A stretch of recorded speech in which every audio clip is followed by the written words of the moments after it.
8 मार्च महिला दिनानिमित्त stepping stone प्रीस्कूलमध्ये विविध क्षेत्रातील महिलांचा सत्कार करण्यात आला। यामध्ये स्टेपिंग स्टोन प्रीस्कूलच्या प्रिन्सिपल सविता ठोंबरे यांनी पालकांना आज महिला एकत्रित होऊन सक्षम कसे बनावे याबाबत मार्गदर्शन केले। कार्यक्रमाचे प्रास्ताविक वर्षा टीचर यांनी केले। त्याचप्रमाणे लक्ष्मी टीचर यांनी कार्यक्रमाचे सूत्रसंचालन केले।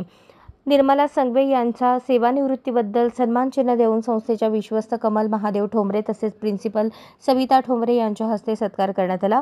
वुमन्स गॅलरीच्या संचालिका अपर्णा शिंदे यांचा देखील सन्मान चिन्ह देऊन सत्कार करण्यात आला।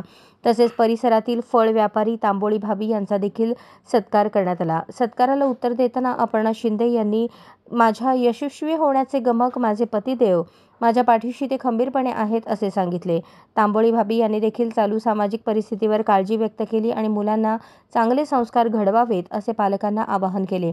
सत्कारमूर्ती निर्मला संघवे यांनी महिलांना महिला दिनाच्या शुभेच्छा दिल्या। सत्कारानंतर पालकांच्या विविध स्पर्धा घेण्यात आल्या, मनोरंजनात्मक खेळ घेण्यात आले। कार्यक्रम यशस्वी करण्यासाठी पूजा मॅडम यांनी परिश्रम घेतले। जमीला शेख यांनी आभार मानले। सगळेजण भरपूर मोठ्या संख्येने आलेले आहेत आणि खूप सुंदर दिसतात सगळे।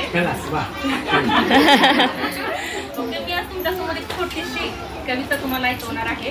तुझ्यातली बरगळलेल्या मनाला उल्हासित कधी करशील का, बरगळलेल्या मनाला उल्हासित कधी करशील का, अस्तित्वाला तुझ्या जाग कधी आणशील का, अस्तित्वाला तुझ्या जाग कधी आणशील का, अगं सांग वेडे तूच तुला कधी ओळखशील का, अगं सांग वेडे तूच तुला कधी ओळखशील का, जग फार सुंदर आहे डोळे भरून कधी पाहशील का, जग फार सुंदर आहे डोळे भरून कधी पाहशील का, संसाराच्या रामरगाड्यातून वेळ कधी काढशील का, संसाराच्या रामरगाड्यातून वेळ कधी काढशील का, अगं सांग वेडे तू तुझ्यासाठी जगून कधी पाहशील का, अगं सांग वेडे तू तुझ्यासाठी जगून कधी पाहशील का, मायेच्या डोहातून दूर कधी जाशील का, मायेच्या डोहातून दूर कधी जाशील का, एकांतात एकटीच कधीतरी मनमुराद हसशील का, एकांतात एकटीच कधीतरी मनमुराद हसशील का, अगं सांग वेडे तू तुझ्यातली तू कधी ओळखशील का, अगं सांग वेडे तू तुझ्यातली तू कधी ओळखशील का।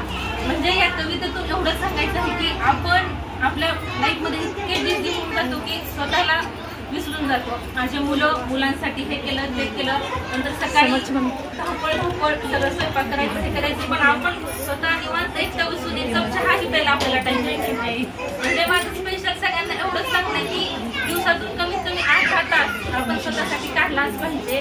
त्या अर्ध्या तासात कमीत कमी ऐकलंय सगळ्यांचं पण बोललेले नाही कधी जास्त। आज आपलं स्त्रीचं सगळं म्हणजे 8 जून आता स्त्रीसाठी ठरवलं आहे खरं, पण ह्यातनं आपण काय घ्यायचं, सर्वांनी सांगितलं तुम्ही असे वागा तसे वागा, पण स्त्रियांच्या भूमिका काय आहेत। आज पहिला काळ होता, पहिल्या काळाला येसुबाईंनी कसं संभाजी राजे गेले तरी 1 वर्ष राज्य चालवलं, शिवरायांनी काय केलं कोणाच्या आया बहिणींची इज्जत गेली तर अक्षरशः त्यांना मृत्यूदंड दिला, असं संरक्षण केलं। पण आता सध्या आपलं संरक्षण करायला कुणीही मंत्री नाही, कुणीही नाही, स्पर्धा चालू आहे, आपल्या ह्याच्यातला आहे तो माणूस मग त्याला झोपणं। आता बीडला कसला सरपंचाचा मृत्यू झाला त्याला अजूनही अटक झालेली नाही। आता स्वारगेटला एका मुलीचं असं हे केलं, तिलाही कुठला न्याय मिळाला नाही, कितीतरी मुलींचं असं व्हायला लागले। मग आपण स्त्रियांनी पुढे येऊन मला वाटतं ह्या 1,500ला कोणी बोलू नका, कुठल्या पक्षाचा काही विचार करू नका, एकत्र येऊन सगळ्या स्त्रियांनी नाही आले घरातले नवरे तरी चालतील, पण पुण्यावर अन्याय झाला स्त्रियांनी पुढे येऊन माणसानी तुमची मुलगी काय माझी मुलगी काय, यांची नात काय त्यांची नात काय, पण असा धडा शिकवायला सुरुवात व्हायला पाहिजे। खरंच झाशीच्या राणीवाणी तलवार घेऊन हातात उभा। शुभेच्छा। स्त्री म्हणजे एक वाट, स्त्री म्हणजे एक वाट, अशक्य ते शक्य करून दाखवणारी, अन्यायाला न्याय मिळवून देणारी आणि स्वसुखाचा त्याग करून दुःखाला कवटाळणारी, स्वसुखाचा त्याग करून दुःखाला कवटाळणारी। आदरणीय व्यासपीठ, सर्व ज्येष्ठ महिला वर्ग व माझ्या मैत्रिणींनो, सर्वांना माझा आधाराचा नमस्कार। आज महिला दिन निमित्त मी तुम्हाला माझे मनोगत सांगणार आहे। मला माझ्या भारत देशाचा खूप अभिमान आहे, कारण इथे स्त्रियांना माता म्हणतात। सर्व स्त्री भगिनींना सांगावंच वाटते की शिक्षण म्हणजे भावत जाणं नाही, शिक्षण म्हणजे भावत जाणं नाही, शिक्षण म्हणजे पातळी सोडणं नाही, तर शिक्षण म्हणजे विद्या विनय शोभते। तुमच्याकडे बघून समोरच्याला माती आठवायला नको, तर तुमच्याकडे बघून समोरच्याला माय आठवायला हवी तर तुम्ही जगलात। आज महिला शिकली, खूप पुढे गेली, नव्या स्वप्नांचे पंख लावून ती आकाशात उडू लागली। परंतु आजही कितीतरी ठिकाणी तिच्यावर अत्याचार, जुलूम, जबरदस्ती होताना आपण उघड्या डोळ्यांनी पाहतो। पण त्याला जबाबदार कोण आहे? कुठेतरी पाश्चात्य संस्कृतीच अनुकरण याला जबाबदार आहे। दिसण्यापेक्षा असणाऱ्याला महत्त्व आहे।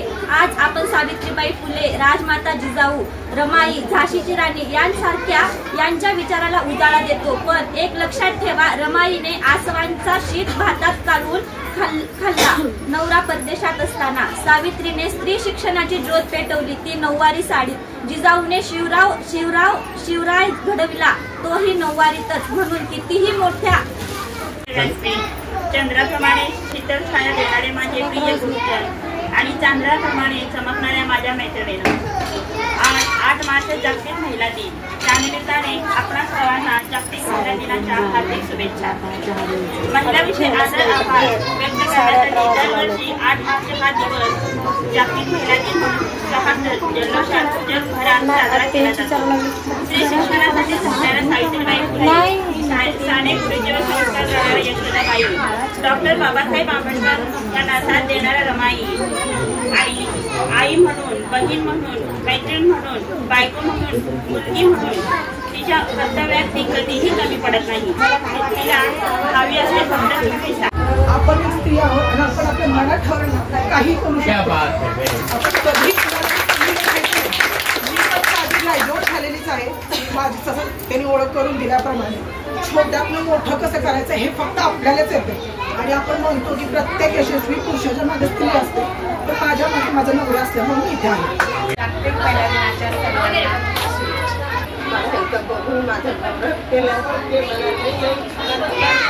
अशाच नवनवीन अपडेटसाठी जनता राज्य न्यूज चॅनलला सबस्क्राईब करा, लाईक करा आणि शेअर करायला विसरू नका।